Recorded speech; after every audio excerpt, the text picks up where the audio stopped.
आज 31 डिसेंबर. आज तू काय जेवण बनवलंय? सुरमईची आमटी. बघू दे आमटी. जरा हे कर ना, दाखव. ही सुरमईची आमटी. हा, वाव, कालवण चांगलं दिसतंय ना. ही सुरमई आहे. चपात्या आणि सोलकढी माझी दुसरीकडे ठेवलेली आहे. त्याच्यात राईस आहे. ओके, कांदा लिंबू. आता काय आता आमच्यासाठी पावभाजी भगवतीची. आरती आणि सायडीसाठी पावभाजी मागवलेली आहे फ्रॉम भगवती हॉटेल हा. स्पेशल. Okay okay.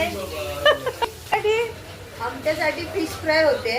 ओके. बहुतेक सुरमई हे बोलते होते. आमच्याकडे कॅथलिक बाई आलेले आहेत. टाकलेलं बोल त्याची बोल statement. बोल बोल बोल. क्रिसमस मेरी क्रिसमस. सगळे तर बघितलं ना महेश तुम्ही काय नुसते बसायला आलात? मसाला चालू आहे.